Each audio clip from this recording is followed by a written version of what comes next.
Olá pessoal, tudo bem? Professor Irã aqui na área mais uma vez para iniciarmos mais um vídeo aí da nossa disciplina de Físico-Química 2, falando hoje, dando continuidade hoje àquelas nossas abordagens sobre calorimetria, beleza?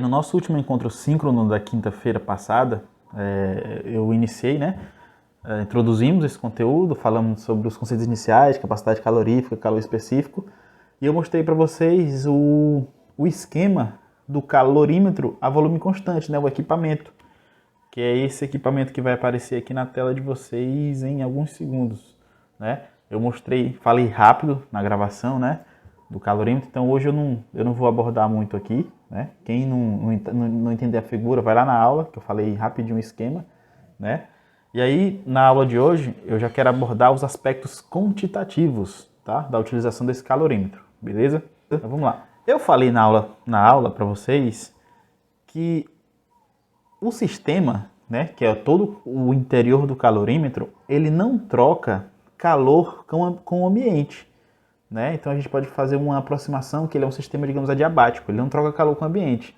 o calorímetro. As trocas de calor que existem é lá dentro do próprio calorímetro. Eu não tinha falado para vocês, vou até voltar na figura. Eu falei na figura para vocês que aqui a parte exterior é a água, Aqui esse interior aqui, esse interior do recipiente é como se fosse uma cuba, um recipientezinho onde eu vou colocar o meu sistema que vai ser queimado, É o reservatório da amostra, o nome técnico, essa partezinha amarela é o reservatório da amostra. E esse interior é como se fosse uma cápsula, E aí, digamos que eu quero queimar um combustível, quero queimar carbono grafite, Aí eu tenho um fio de ignição, tenho oxigênio para poder ocorrer a combustão. E essa queima vai liberar calor aqui para fora, Para fora do ambiente, Dessa cuba ou desse recipiente aqui, Ele libera calor. E esse calor liberado vai ser absorvido por todo o calorímetro, Inclusive pela água. E aí a variação de temperatura da água que vai me dar indício do calor que foi liberado aqui nessa reação. Só que do calorímetro aqui para a vizinhança, para o ambiente externo, não existe troca de calor. Então a troca de calor que acontece é dentro do próprio sistema, dentro do próprio calorímetro. Para fora não tem troca. Então se não tem troca de calor, então quer dizer o quê? Quer dizer isso aqui, que o calor do sistema, o Q do sistema, ele é igual à soma do calor do calorímetro, que é o que o calorímetro vai absorver da reação, mais o calor da reação, Então vamos entender isso com calma, gente. Eu vou queimar lá dentro do calorímetro a volume constante, eu vou queimar um carbono grafite. Então é uma combustão. Na termoquímica, a gente sabe que todas as reações de combustão, elas ocorrem com liberação de calor, porque eu estou queimando, Ele vai liberar calor, não tem jeito, é uma queima. Então, quando eu queimo combustível no calorímetro, aquele calor que vai ser liberado, ele não vai para fora do sistema, lá para a vizinhança. Ele vai ser absorvido dentro do próprio sistema. Mas quem que vai absorver, professor? Vai ser a água e o próprio calorímetro em si. O calorímetro vai conseguir absorver esse calor. Beleza? Então, o calor do sistema, que é a minha reação e o próprio calorímetro, ele vai ser a somatória do calor absorvido pelo calorímetro, mais o calor liberado pela minha reação de queima, de combustão.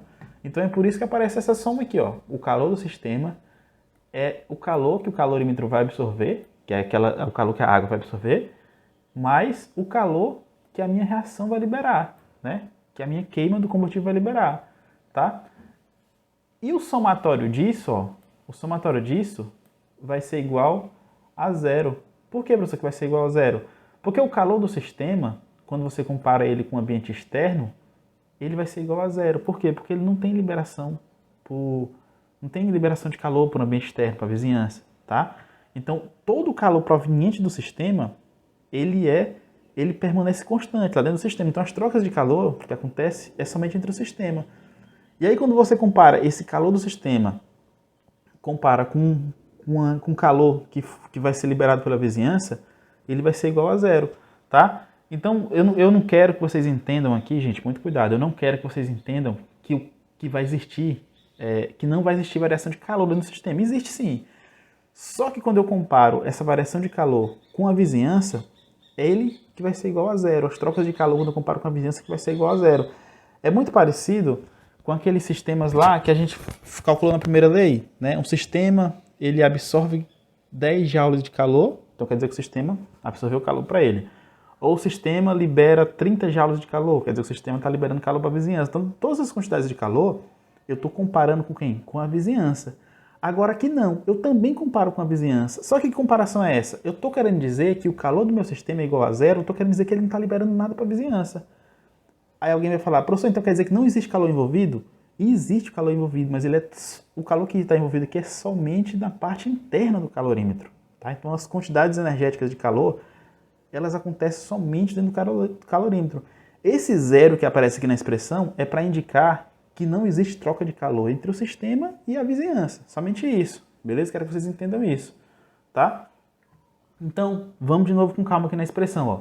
O calor do sistema, ele é igual ao calor absorvido pelo calorímetro, mais o calor liberado pela minha reação, né, que é a queima lá do carbono no grafite, por exemplo, e essa soma vai ser igual a zero. Por quê? Porque o calor do sistema é igual a zero.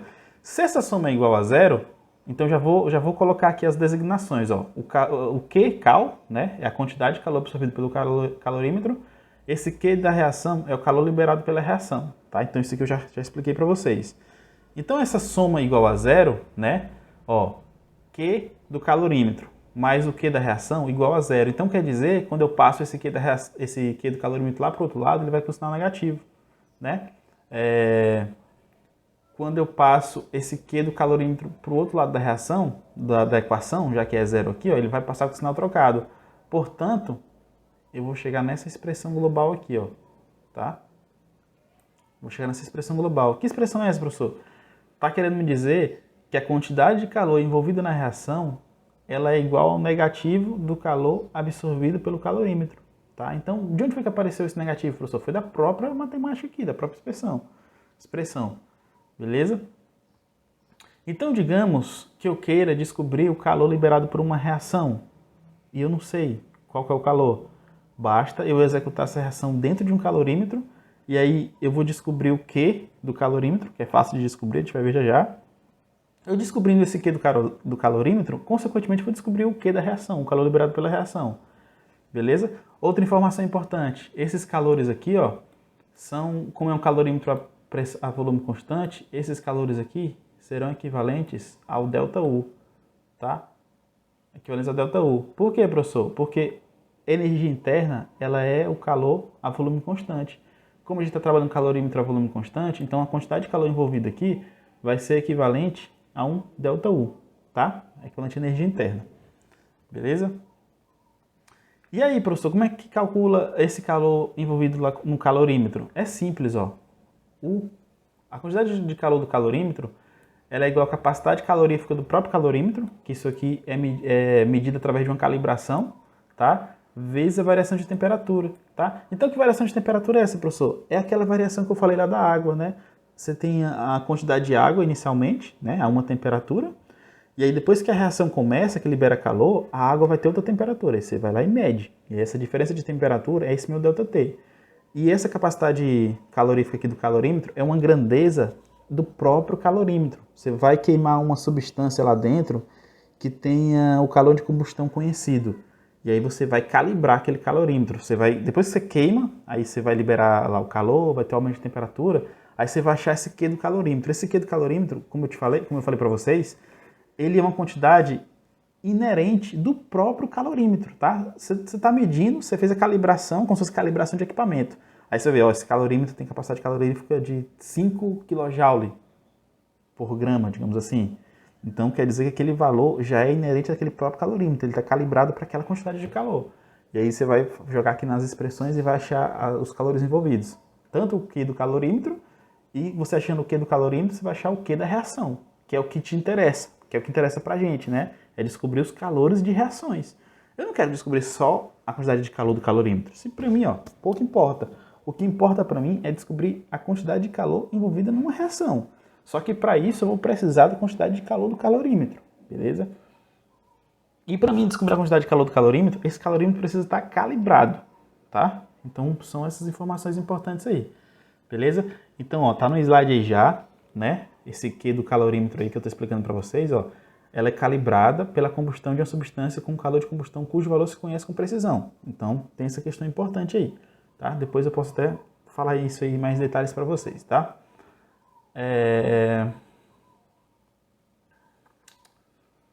Deixa eu ver, tá. Então, gente, agora eu vou mostrar para vocês um exemplo, tá? Uma questão para a gente sair da teoria, né? Não adianta nada a gente ficar explicando aqui teoria e não vir para um exemplo prático, né? Então vamos para um exemplo prático aqui. Vamos estudar esse exemplo prático. Fala assim, ó. Fez-se a combustão de 1,435 gramas de naftaleno, né? Naftaleno é o C10H8, é um hidrocarboneto, dois anéis aromáticos, vou já mostrar para vocês. É uma substância de odor usada como repelente de traças. E ele também, eles também são utilizados em guarda-roupa, né? Contra mofo, esse tipo de coisa, aquelas bolinhas brancas que vocês devem conhecer bastante. Isso que a gente chama de naftalina, né? Só que ele é um derivado do naftaleno, né? E aí o pesquisador aqui, na questão ele trata, ele fala que esse naftaleno, o naftaleno ele vai ser queimado, né? O naftaleno vai ser queimado em um calorímetro de bomba a volume constante, né? Consequentemente, a temperatura da água elevou-se de 20 graus Celsius, 20,28 graus Celsius, até 25,95 graus Celsius, né? Então a gente tem essa queima do naftaleno, né? E tem essa variação de temperatura, né? Gente, ficou escuro aí, porque eu acho que faltou energia. Ou meu pai desligou lá o contador, não sei. Vamos ver. Beleza, então ele teve essa queima de naftaleno e depois teve essa variação de temperatura, né, da água. Aí ele fala assim, ó, se a capacidade calorífica do calorímetro mais a água que o rodeia for 10,17, calcule o calor de combustão do naftaleno em uma base molar. Isto é, determine o calor de combustão molar, né, ou calor molar de combustão, na verdade. Então aqui tem três coisas interessantes. Eu tenho a massa de naftaleno que vai ser queimada, eu tenho a variação de temperatura que foi provocada quando eu fiz essa queima e tenho essa capacidade calorífica do calorímetro. Então, vocês estão percebendo, ó, essa capacidade calorífica do calorímetro, ele é uma constante, então o calorímetro foi calibrado. E aí, quando ele foi calibrado, ele chegou nessa constante, então é uma coisa inerente do calorímetro, tá? Quer dizer que todo calorímetro vai ter esse valor? Não, vai depender de como que ele vai ser calibrado e vai depender de qual substância ele usou para calibrar, beleza? E aí depois que ele foi calibrado, aí eu posso usar esse calorímetro para outras reações, tá? Porque esse valor aqui eu vou precisar, ele é uma constante, tá? Então, então vamos resumir essa questão. Então tá o naftaleno, vou colocar ele dentro do calorímetro, vou queimar, e aí essa queima provocou variação de temperatura. E aí no final das contas, eu estou perguntando para vocês qual que é o calor molar de combustão. Qual que é o calor molar de combustão? Então, quando eu mostrar a resolução, vocês vão entender que as coisas fazem sentido. Beleza? Vamos lá. Ó. Tá aqui a figurinha do calorímetro, né? Ou a figurinha do naftaleno. Aqui é mostrado para vocês, então, a resolução. Eu já vou logo plotar os dados, tá? Então, eu tenho a massa do meu naftaleno. Eu tenho o ΔT, que eu vou precisar já, da ΔT, que é a minha variação de temperatura, que é a temperatura final menos inicial. Eu tenho o C do calorímetro, que é a capacidade calorífica do calorímetro, 10,17, que a questão me forneceu. Né? Então, os dados estão aí. Então, primeira coisa, eu vou utilizar a minha equação fundamental para a calorimetria, que é a volume constante, que eu mostrei para vocês. Que equação é essa, professor? Ela fala que o Q da reação, que é o que eu quero descobrir, que é o calor dessa minha reação, ele é igual menos o calor do calorímetro. Beleza? E aí, professor, como calculo o calor do calorímetro? É muito simples. O calor do calorímetro ele vai ser igual... Aqui, na verdade, eu já fiz a substituição, né? O Q da minha reação vai ser igual menos o Q do calorímetro. Mas quem é o Q do calorímetro? O calor envolvido no calorímetro é menos capacidade calorífica do calorímetro, que é uma constante, que foi fornecida para a gente, vezes o ΔT.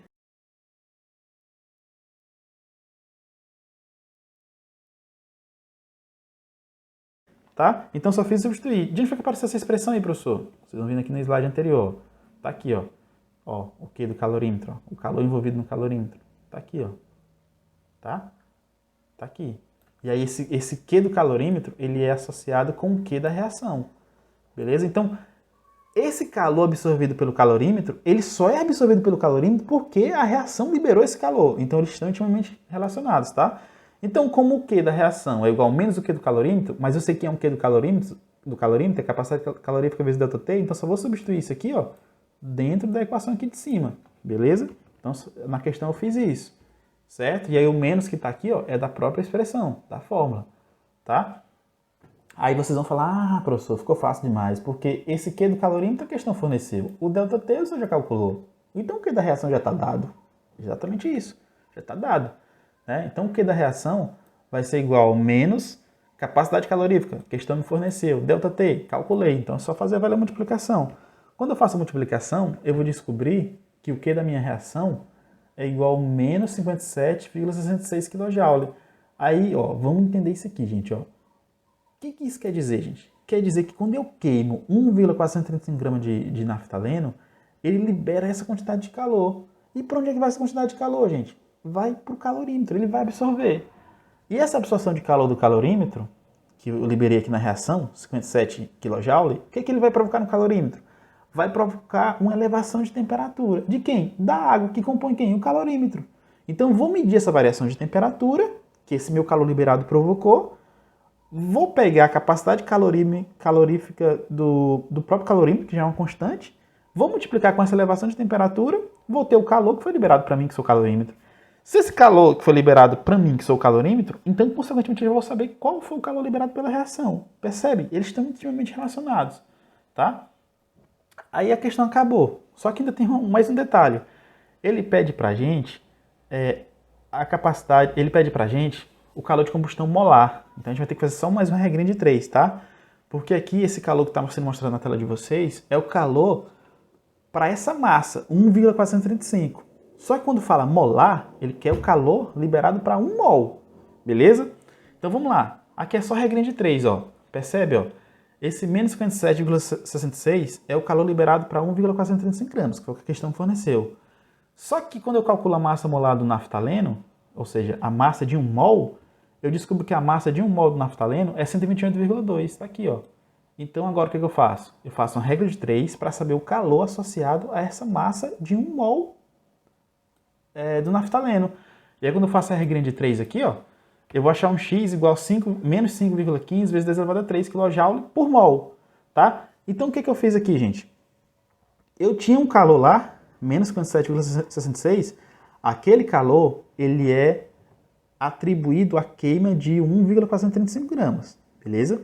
Só que a questão pede o calor molar. O que é o calor molar? É o calor para 1 mol. É o calor liberado quando eu queimo 1 mol de alguma coisa, calor molar. Só que 1 mol de naftaleno, como que eu vou descobrir? 1 mol de naftaleno, ele tem uma massa. Que massa é essa? É a massa molar. Porque o que é massa molar? É massa de 1 mol de uma substância, de um átomo, ou de um composto, né? Então, se eu tenho já a massa molar, né, que é a massa equivalente a 1 mol, eu faço a regra de 3, né? Esse calor menos 57 está atribuído a 1,435 gramas.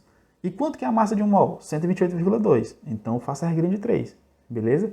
E aí, quando eu faço a regra de 3, eu acho esse menos 5,15 vezes 10 elevado a 3 kJ por mol, tá? Então, percebe, ó, que o Q da minha reação, ele é só menos 57,66 kJ. Por quê? Porque ele não é uma quantidade molar, ele é só um calor liberado para aquela massa.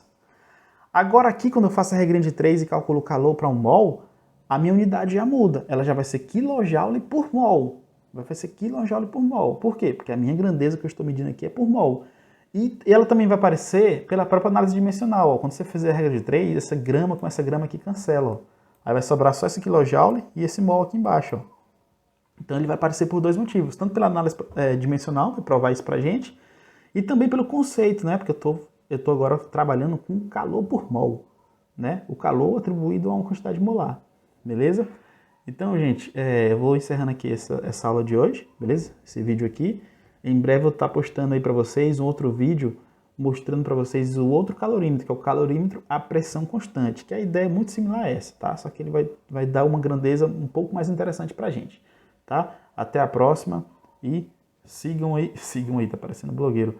Até a próxima e em breve eu vou estar postando outro vídeo. Eu espero que vocês possam estar assistindo que está assistindo os próximos vídeos, que eu também vou estar postando a lista de exercícios para vocês em breve, tá? Então até a próxima e valeu!